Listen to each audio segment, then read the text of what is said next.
% higher. Mid-cap index up about 0.2%. Nifty Junior absolutely flat, down about 20 to 21 odd points. JSPL has been the top loser, has been the stock of the day since opening. They have had some news flow coming in regarding deallocation of their mine. The management of JSPL now joins us. Mr. Ravi Uppal, CEO and MD at JSPL, is now with us. Sir, what do you make of the rejection of these blocks? Are you disappointed? Any particular key reason that you cite for this deallocation? Well, we are very disappointed by government's decision not accepting our offer, the bid offer. And we were the most competitive bidder, and we see absolutely no reason why this has been denied to us. Right. Last when we spoke, when you had actually won these auctions, you said that these blocks are not cheap, despite market believing that you've got these blocks at a very competitive prices versus others. You very clearly pointed out to us that these blocks are not particularly cheap in terms of bidding. Can you detail that for us? Why do you say so? I do not understand when people say that it is cheap. I think it's an incorrect statement. I think we have to see in the backdrop of what are the ceiling prices set by the government. If you take the Gare Parma 2 and 3, the price fixed by government was 700 rupees. We have quoted minus 108, which means that we had dropped it by minus 808. And if you take the other bid, which is for Tara, the price fixed by government was 940. We quoted minus 126. So this basically means we've given a reduction of 1,046 on that one. These are very competitive prices. I just want you to know this essentially means that when it comes to the consumer, the coal is going to be supplied for for the energy charge at a price of 0. And we also offer 7.5% power to the government at 0 price. The total benefit from these two mines to the government is going to be the tune of 58,000 crore plus. So we simply cannot understand why anyone should term it as cheap. If we are saying cheap with respect to the prices quoted by the other mines, we've got to keep in mind that each mine is very different. The governing factors for mines are different. The things like whether the mine is operating, not operating, what is the strip ratio, is it underground, or is it a surface mine? The whole lot of factors, the distance from the mine to the nearest point from where user point, a point of transportation. I think the comparisons are absolutely misleading. So if you talk cheap, then it's obviously with reference to something. But we are only knowing that the price quoted by us gives a huge reduction to the government over their own ceiling price. Right. Are you looking to make any presentation to the government, to the ministry regarding explaining them that, why the bids were very, very competitive? Well, if we are given an opportunity by the government, we certainly would like to go and explain to them, that ever since the bidding process was over, we were never informed anything. And we certainly get this decision which comes like a bolt from the blue. It was never expected. We have firm faith in government's, fairness in decision making. Therefore, we also didn't sort of approach the government at any time. And we still feel that the government that we have is a very fair, very responsible government, and they will not do anything which will hurt the interest of the power industry. I want you to recognize one thing.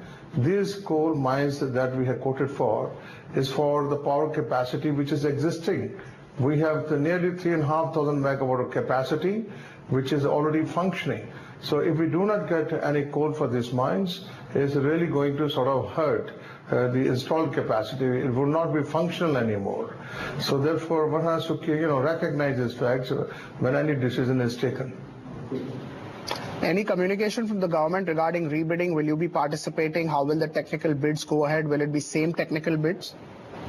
Well, I don't think government has taken any decision in that regard. What I learned from the media, that government is going to take decision about the fate of these mines in the days to come. So we will obviously wait for government to take a decision. But I just hope, but before that, I just hope that government would very kindly reconsider their decision and not do anything which will hurt the operating power capacity. In the interim, how will you source raw material? Because after 1st of April, these mines, you will not be able to get coal from these mines. Well, that this is precisely what we are working on as a fallback plan. We are looking at the various options. The management of the company will start meeting now, and we will explore the various options which are there. I want you to know that these plants for which the coal was meant are considered to be among the best, projects in the country. It's only recently, we were told that the two of these units will be given the gold medal for outstanding performance in the short time within which these projects have been done. So if that is the kind of status they have, then obviously it would be a pity if we don't supply them with fuel to ensure continuity. And that was one of the things which Supreme Court said. That when they made the judgment that government will act fast to make sure operating capacity is able to continue their operation. Right. Expensive is being one thing, but how, do you see raw materials being available in the first place? Will it be available? Can there be production disruptions because of this, extension or now this deallocation coming in? Well, this is precisely what we are, exploring. There's option of buying it in the auctions. There's option of buying, through imports, which is what we had been doing last year for some of the new units. And there are a couple of other options which we are working on. So let's see. Right. What would be the first reaction to the MMRD bill? Is it very, very positive for the sector? How would you read into the royalty increase? I'm very, very happy that government has passed the MMRD bill. It was long overdue. My compliments to government for pushing this bill through. I think this is going to unleash a lot of potential within the mining industry. It's going to bring a lot of momentum. I think it's a very positive step. It brings more stability, predictability within the sector, and I'm sure that it will have far-reaching positive impact on the economy. So on the whole, I'm very positive, but I have one concern there, which is with regard, which I'm sure is shared by the whole industry. While the government is extremely well-meaning for the growth of the sector, but the royalty has been increased, and government has now introduced what they call district mineral fund, which is 1/3 of the royalty rates. And they've also introduced another, levy, which is called National Mineral, Fund, which is 2% of the royalty amount. If you add it up all together, say for iron ore, the net outgo or the net total taxes will add up to 20.3%. But this has to be seen that nowhere in the world the total royalty and the additional cess which is there exceeds more than 4.5%. In a country like Brazil and China, it's in the range of 2 to 2.5%. See, end of the long day, we have to compete internationally. If the miners here are made to pay this kind of cess, what will happen to the end product companies? Because for them it's an input cost, so they will not be competitive. You know that already the steel industry in this country is going through a huge stress at this moment because they're not able to face up the competition from external suppliers like China or Russia and the others. So I think this is one issue government may have to consider once again, the imposition of total royalty plus additional levies. Will the steel companies be able to pass on this royalty hike? Is the demand good enough to pass on? Will it be accepted by the consumers? Well, I'm afraid that may not be the case. The prices in the steel market have touched all-time low. At this time, everybody is struggling to see how they can, deliver their products in the market. The demand in the domestic market hasn't increased. The competition, from the external sources, from imports, is also, very severe. The total value of import this year are more than double of what we had in the whole last year. So the floodgates to competition from outside, from imports, is there. So I think at this point of time, I don't think that the industry is in a position to pass on this additional cost to the customers. Right.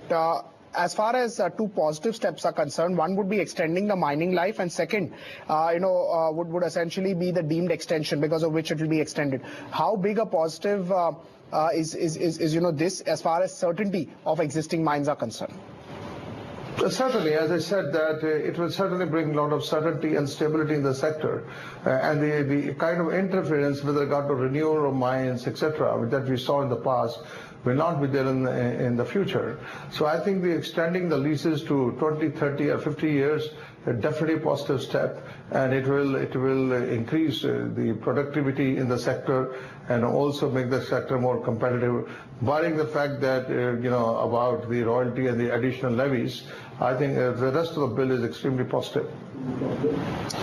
Right, so thank you so much for joining us here this morning and detailing what do you make of this deallocation and what will you be doing in the interim to source raw material. That was the management of JSPL. The counter continues to be on the lower side, I think down about 10% one of the top losers as far as Nifty 50 pack is concerned.